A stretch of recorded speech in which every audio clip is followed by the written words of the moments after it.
Hello students of class 12th, I welcome you in today's English literature lecture.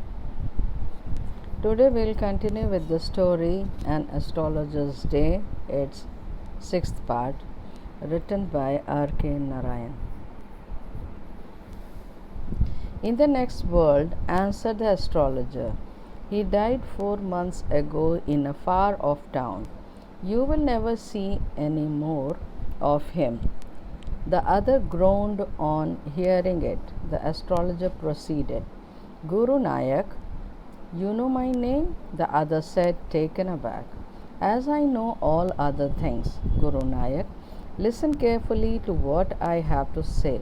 Your village is 2 days' journey due north of this town. Take the next train and be gone. I see once again great danger to your life if you go from home. He took out a pinch of sacred ash and held it to him. Rub it on your forehead and go home. Never travel southward again, and you will live to be 100. Why should I leave home again? The other said reflectively. I was only going away now and then to look for him and to choke out his life if I met him. He shook his head regretfully. He has escaped my hands. I hope at least he died as he deserved. Yes, said the astrologer. He was crushed under a lorry. The other looked gratified to hear it. अगली दुनिया में ज्योतिषी ने उत्तर दिया, वह तो 4 माह पहले एक दूर दराज के कस्बे में मर गया। अब वह तुम्हें कभी नहीं मिलेगा। इस बात को सुनकर दूसरे ने एक कराह भरी। ज्योतिषी कहता गया, गुरु नायक, तुम तो मेरा नाम भी जानते हो। आश्चर्य में भरकर दूसरा बोला, क्योंकि मैं दूसरी सारी बातें भी जानता हूँ।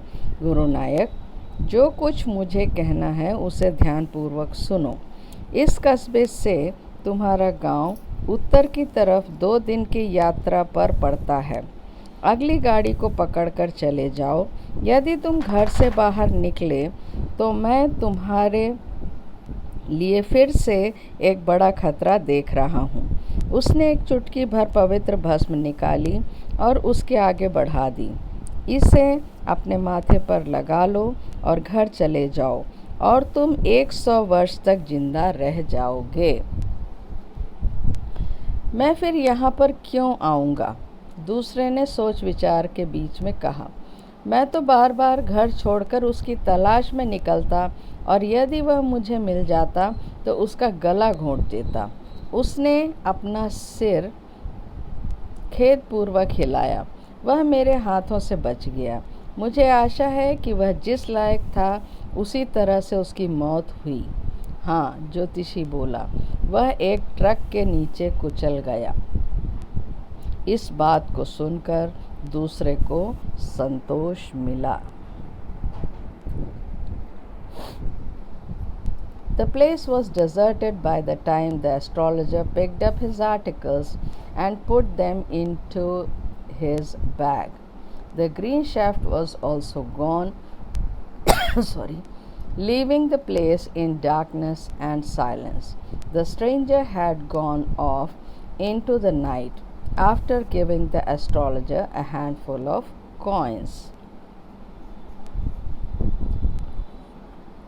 जितनी देर में ज्योतिषी ने अपने चीज़ें उठाईं और उन्हें अपने थैले में रखा, उतनी देर में वह स्थान सूना हो गया।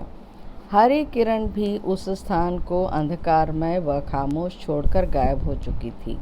वह अनजान व्यक्ति ज्योतिषी को एक मुट्ठी सिक्के देने के बाद रात्रि में विलीन हो गया।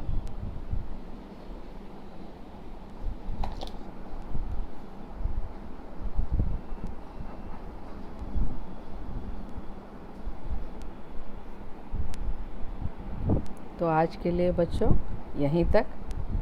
आगे कंटिन्यू करेंगे नेक्स्ट लेक्चर में, तो इसलिए थैंक यू। आशा करती हूँ कि आपको ये स्टोरी बहुत अच्छी लग रही होगी और इसका ट्रांसलेशन भी sentence by sentence, word by word बहुत अच्छी तरह से क्लियर हो रहा होगा. So for today this much only. Thank you children once again.